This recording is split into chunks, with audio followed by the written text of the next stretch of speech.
దేవుడే కోపంగా మారితే ఎలా ఉంటాడు? ధర్మాన్ని కాపాడడానికి దేవుడే ఆయుధం ఎత్తుకుంటే ప్రపంచం ఎలా మారుతుంది? విష్ణువు యొక్క అవతారాలలో ఒకరు, అత్యంత భయంకరమైన కానీ ధర్మపరుడు. బ్రాహ్మణుడిగా పుట్టి క్షత్రియుల్ని ఎదుర్కొన్న యోధుడు. అతడే పరశురాముడు. ఎవరు ఈ పరశురాముడు? ఎందుకు ఆయనకు ఆలయాలు చాలా తక్కువగా ఉన్నాయి? ఎందుకు ఆయన ఇంకా జీవించి ఉన్నాడని నమ్ముతారు? మరియు భవిష్యత్తులో ఆయన పాత్ర ఏమిటి? ఈరోజు వీడియోలో ఈ రహస్యాలన్నింటినీ తెలుసుకుందాం. పరశురామ అంటే విష్ణువు యొక్క 6వ అవతారం. ఆయన తండ్రి పేరు మహర్షి జమదగ్ని, తల్లి పవిత్రమైన రేణుకాదేవి. బ్రాహ్మణ కుటుంబంలో జన్మించిన పరశురాముడు చిన్నప్పటి నుంచే అత్యంత శక్తివంతుడు. తపస్సు చేసి స్వయంగా శివ వద్ద నుంచి పరశు అనే ఆయుధాన్ని పొందాడు. అందుకే ఆయన పరశు మరియు రామ అంటే పరశురాముడు అని పిలుస్తారు. ఆ సమయంలో భూమిపై క్షత్రియులు అధర్మంలో మునిగిపోయారు. ప్రజలపై అణచివేతలు పెరిగిపోయాయి. ఒకరోజు కార్యవీర్య అర్జునుడు అనే రాజు జమదగ్ని మహర్షిని హత్య చేశాడు. తండ్రి మరణం చూసిన పరశురాముడు కోపంతో తపస్సు చేసి ప్రతిజ్ఞ చేశాడు. ఈ భూమిపై అధర్మంలో ఉన్న క్షత్రియులను 21 సార్లు నాశనం చేస్తాను. అతని కోపం, అతని ఆయుధం ప్రపంచాన్ని కంపింపజేశాయి. 21 సార్లు ఆ యుద్ధం చేసి అధర్మ క్షత్రియులను అంతం చేశాడు. యుద్ధాల తర్వాత పరశురాముడు పశ్చాత్తాపంతో తపస్సు చేశాడు. తన పాప పరిహారం కోసం సముద్రదేవుడిని ప్రార్థించాడు. తన పరశువును సముద్రంలో విసిరినప్పుడు సముద్రం వెనక్కి వెళ్ళింది. కొత్త భూమి బయటపడింది.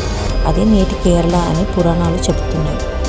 పరశురాముడు చిరంజీవులలో ఒకరు, అంటే ఇంకా జీవించి ఉన్నాడని నమ్మకం.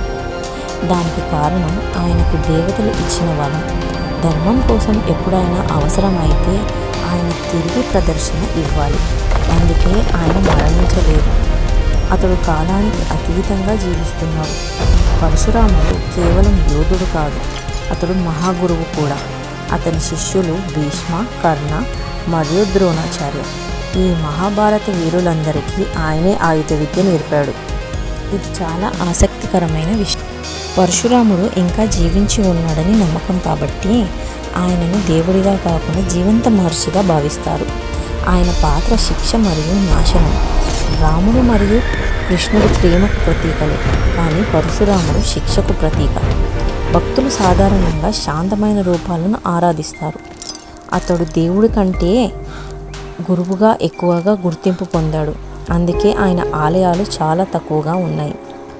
భవిష్యత్తులో కల్కి అవతారం వచ్చే సమయంలో పరశురాముడు తిరిగి ప్రత్యక్షమవుతాడు.